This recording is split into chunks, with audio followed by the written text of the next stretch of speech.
that makes people follow someone as a leader. And leaders must be activists.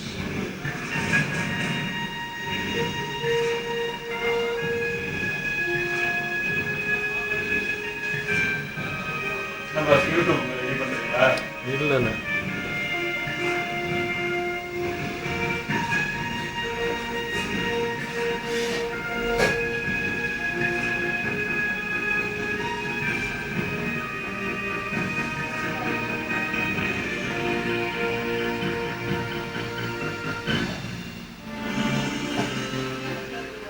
சிங்கப்பூரை வறுமையில் இருந்து ஒரு செழிப்பான நாடாக மாற்றும் கடுமையான சவால் நம் முதல் அமைச்சரவை உறுப்பினர்களுக்கு காத்திருந்தது.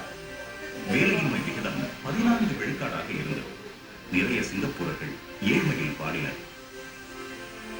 வளமற்ற வீடமைப்பும் அசுத்தமான சூழலும் சுகாதாரத்திற்கு அச்சுறுத்தலாக விளங்கின. இயற்கை வளமும் இல்லை, குறைவான நிலம். வளர்ந்து வரும் இளம் மக்களின் கல்வி தேவைகளையும் கவனித்துக் கொள்ள வேண்டிய நிலை. கொடுக்கப்பட்ட சவால்களை உடனடியாக எதிர்கொண்டனர். மற்ற நாடுகளுடனான உறவு, சமூக, பொருளியல் வளர்ச்சி, தற்காப்பு என்று அனைத்து அம்சங்களையும் ஒரே நேரத்தில்.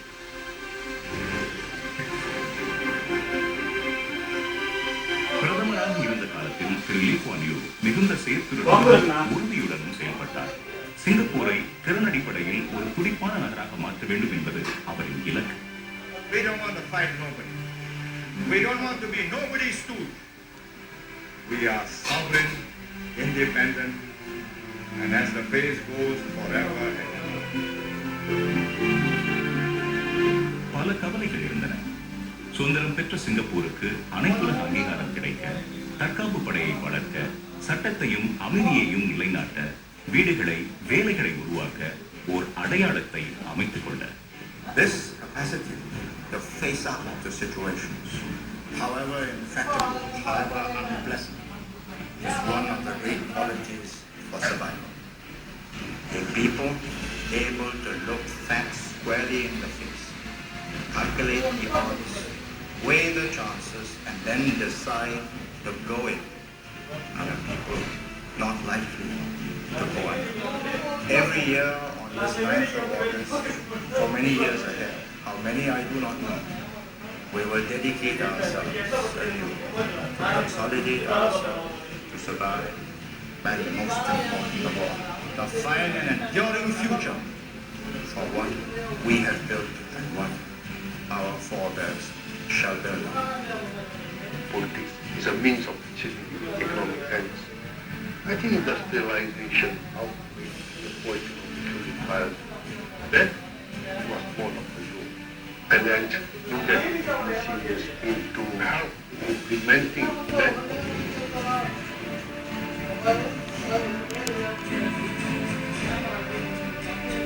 டாக்டர் கோகில் ஸ்மித் சிங்கப்பூரின் பொருளியலை வடிவமைத்த சிற்பி, பொருளியல் உருப்பெறுவதற்கு அடித்தளம் அமைத்தார். சிங்கப்பூரை தொழில்மயமாக்கும் முயற்சிக்கு கை கொடுக்க அவர் பொருளியல் வளர்ச்சி கழகத்தை அமைத்தார். வேலையின்மை விகிதத்தை உடனடியாக கட்டுப்படுத்த சதுப்பு நிலமாக இருந்த ஜூரோங் வட்டாரத்தை ஒரு தொழிற்பேட்டையாக மாற்றினார். When the Jurong Industrial Estate was in its infancy, if the millions of dollars spent on development resulted in vast tracts of empty waste land, then Jurong would be known to Singapore's posterity as Go's Folly. Doctor CoWIN முன்னோக்கிய சிந்தனையும் துணிச்சலும் வெளிநாட்டு முதலீடுகளை ஈர்த்தன, புதிய வேலைகளை உருவாக்கின. உள்ளூர் ஊழியர் அணியின் வேலை திறன்களை மேம்படுத்த பயிற்சி நிலையங்கள் தொடங்கப்பட்டன. அவரின் தலைமைத்துவத்தின் கீழ் உற்பத்தி துறையும் சேவை துறையும் வளர்ச்சி கண்டன. வேலையின்மை பிரச்சனை கட்டுப்படுத்தப்பட்டது. சிங்கப்பூரின் முதல் தற்காப்பு அமைச்சராகவும் டாக்டர் கோ பதவியேற்றிருந்தார். இளம் நாடாக இருந்த சிங்கப்பூருக்கு தற்காப்பு மிகவும் முக்கியமான ஒரு அம்சமாக இருந்தது. We will defend ourselves. Whoever else wants to help defend us, I say thank you. But please remember, I can defend myself. And make no mistake about it. முழுநேர தேசிய சேவையை அவர் அறிமுகப்படுத்தினார். 2 ஆட்படை பிரிவாக இருந்து சிங்கப்பூர் தற்காப்பு படையாக அது வளர்ந்தது. what national service is doing for Singapore is to create a new breed of men. That they will be physically tougher goes without saying. More than this, the collective life they live under conditions of absolute equality will have to promote the realization of a multiracial society more effectively than any amount of exaltation from the political platform. தற்காப்பு படை திறன்மிக்க ஆட்களால் வழிநடத்தி செல்லப்பட வேண்டும் என்பது அவர் போட்ட திட்டங்களில் ஒன்று. இளம் படை வீரர்களுக்கு பயிற்சி அளிக்க சாப்டி என்றழைக்கப்படும் சிங்கப்பூர் தற்காப்பு படை பயிற்சி நிலையத்தை அவர் அமைத்தார். If we want to make good soldiers out of them, we require tough breed of officers. Tough not in the sense of a bully brave brown, but in physical strength, moral courage, and leadership qualities. Young Chinese, young Malays, young Indians, Eurasians, others, train together, defend and die for their country. Then they become true blood brothers.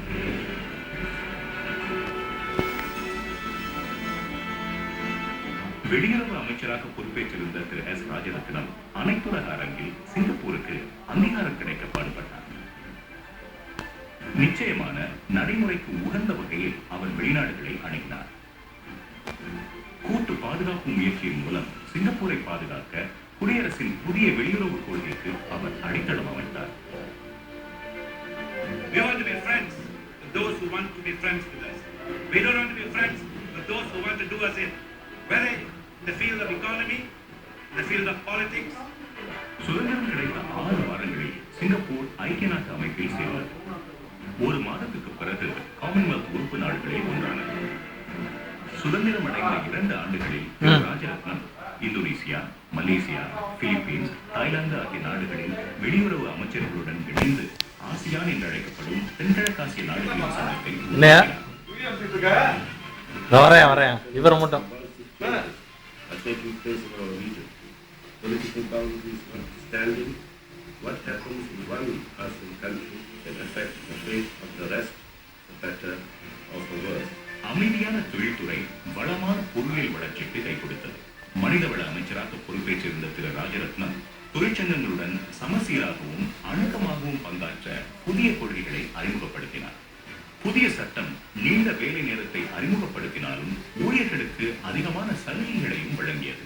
சுதந்திரம் அடைந்த பிறகு ஊழியர்கள் ஆர்ப்பாட்டம் நடத்தாத முதல் ஆண்டாக 1969 இருந்தது. அதுபோன்ற புதிய கொள்கைகள் வெளிநாட்டு முதலீட்டாளர்களை ஈர்த்தன. The organizational method, the organizational structure of trade unions, the tactics, the philosophy had to fit in with this kind of reality.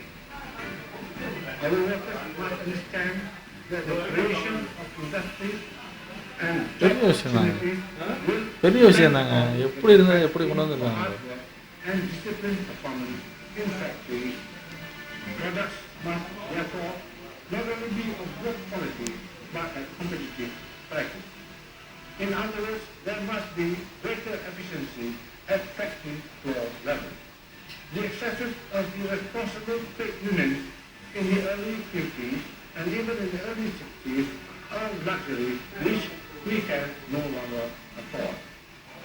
This means that people with industrial capital, managerial talent and manufacturing know-how must be assured of sane and stable labor conditions, and trade unions do not indulge in the obstructionist policies or stoppages production for reasons of political maneuver. பல இன சமுதாயமாக நாம் ஒற்றுமையாக வாழ்வது திரு ராஜரத்னத்தின் நீண்ட நாள் கனவாக இருந்தது. சிங்கப்பூர் பற்றுறுதியை எழுதிய பெருமை அவரை சேர்க்கிறது.